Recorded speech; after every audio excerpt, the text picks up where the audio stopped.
तो कई बार ऐसा लगता है कि जो चचा ट्रंप हैं, ये कुछ लोग बोलते हैं उन्हें कि आजकल वो सुबह सुबह अंगड़ाई लेने के साथ साथ अक्कड़ बक्कड़ बॉम्बे वो वाली विधा जो होती है, इससे तय कर लेते हैं कि आखिर आज क्या करना है, या फिर चाय की पत्ती पोसंपा के जरिए वो फैसला ले लेते हो कि आज दो देशों का युद्ध रुकवाना है या फिर कोई टैरिफ नया लगाना है।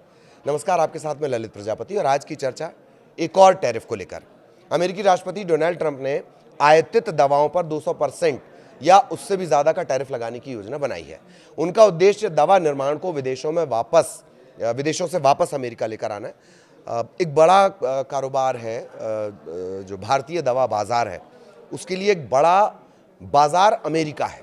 मसलन कैंसर की जो दवाइयाँ बनती हैं वो पूरी जो उनकी खपत होती है बायोकॉन की जो बड़ी लंबी चौड़ी खपत है वो अमेरिका में होती है। खैर, वापस आते हैं तो वो चाह रहे हैं कि जो बिज़नेस है, दवाओं का जो बिज़नेस है वो वापस अमेरिका लाया जाए। हालांकि उन्होंने कंपनियों को तैयारी देने के लिए, समय देने के लिए इन टैरिफ को लागू करने में लगभग 1-1.5 साल की देरी की बात भी कही है।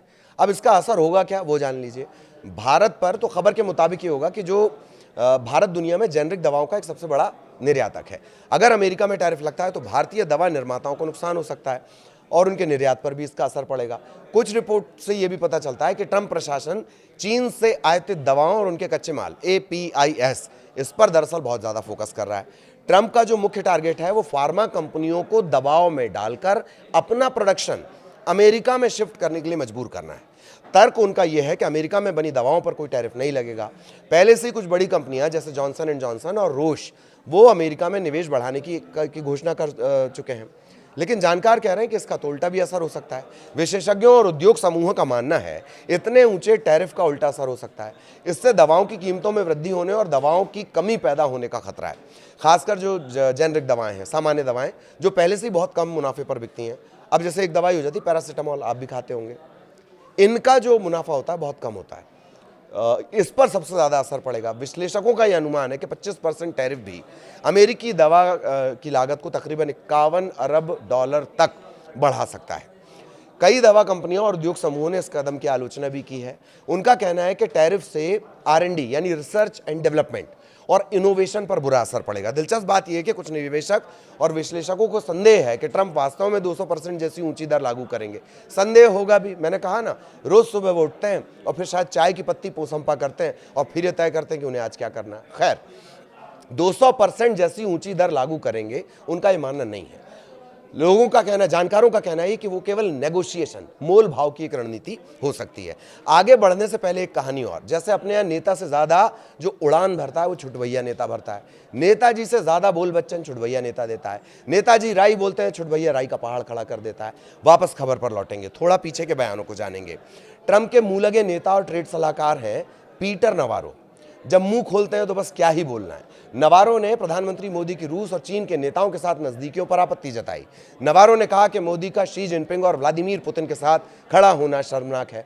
सवाल ये भी उठा रहे हैं कि पता नहीं मोदी क्या सोच रहे हैं। हमें उम्मीद है कि वे समझेंगे कि उन्हें रूस के बजाय हमारे साथ आना चाहिए। ये बात उस अमेरिका का नेता बोल रहा है जिसने युद्ध के मैदान में भारत की कभी मदद नहीं की बल्कि मुसीबत हमेशा बढ़ाई है। खैर, नवारो ने सोमवार को कहा कि भारत रूस से तेल खरीदकर उसे यूक्रेन पर हमला करने के लिए पैसे दे रहा है और इसीलिए सबसे ज्यादा टैरिफ भी झेल रहा है। नवारो ने भारत को रूस की धुलाई मशीन भी कह दिया। आरोप लगाया कि भारत न सिर्फ व्यापार असंतुलन बढ़ा रहा है बल्कि गठजोड़ भी मजबूत कर रहा है जो अमेरिका के हितों के खिलाफ है। नवारो ने चेतावनी देते हुए कहा कि रूस और चीन के साथ भारत के बढ़ते संबंध दुनिया के लिए खतरा बन सकते हैं। यह अमेरिका कह रहा है, जो पहले खतरा पैदा करता है बाद में उस खतरे को मारता है। ठीक, नवारो ने यह भी कहा कि भारत तानाशाहों के साथ मिल रहा है। चीन ने अक्साई चीन और कई इलाकों पर कब्जा किया और रूस, उसके बारे में क्या ही कहा जाए। ये कौन कह रहा है? नवारो कह रहे हैं। पीटर नवारो ये भी कहते हैं कि अगर आज भारत रूस से तेल खरीदना बंद कर दे तो अमेरिका कल से उसका 25% टैरिफ खत्म कर देगा। अब इस मुंह लगे नवारो के बारे में भी जान लीजिए। पीटर नवारो को ट्रंप अपना सबसे करीबी सलाहकार मानते हैं। नवारो ने ट्रंप के पिछले कार्यकाल में उनकी व्यापार नीति बनाई थी। ट्रंप सरकार की जो आर्थिक नीतियां हैं वो भी नवारो ही बनाते हैं या फिर उनका दखल ज्यादा होता है। 2016 में वो ट्रंप सरकार से जुड़े थे। इससे पहले 1994 और 2016 तक डेमोक्रेटिक पार्टी के लिए वो नीतियां बनाते रहे। कहा यह भी जाता है कि पूर्व राष्ट्रपति बिल क्लिंटन, बराक ओबामा कि वो अनौपचारिक सलाहकार रह चुके हैं। वैसे ट्रंप के करीबी तो एलन मस्क भी थे और जब दूर हुए तो गजब की जूतम पैजार हुई, और वो भी सार्वजनिक तौर पर। इससे पहले अमेरिका के वित्त मंत्री स्कॉट बेसेंट ने भारत की रूस से कच्चे तेल की खरीद पर सवाल उठाए थे। कहा इससे मॉस्को की जो जंग मशीन है उसे ताकत मिल रही है। उन्होंने भारत को बुरा खिलाड़ी भी करार दिया।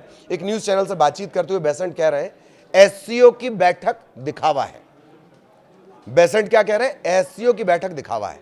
हालांकि उन्होंने अमेरिका और भारत में मजबूत लोकतंत्र है और वे मतभेद सुलझा सकते हैं, ये भी कहा।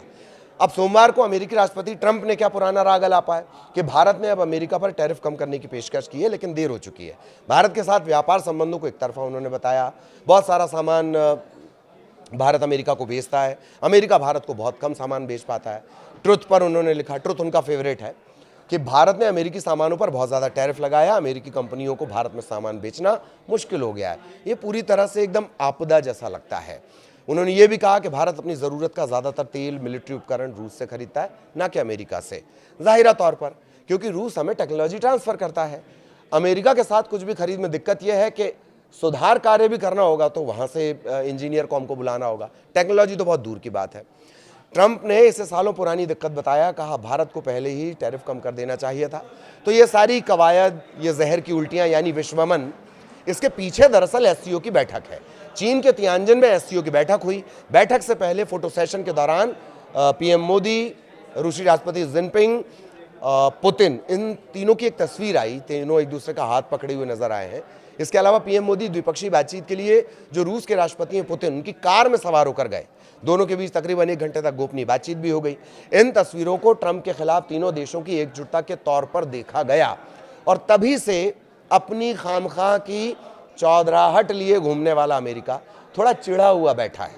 लेकिन ऐसा लग रहा है कि खिसियानी बिल्ली खंबा नहीं नोच पा रही है। आगे भी अपडेट आप तक पहुंचाएंगे। नमस्कार।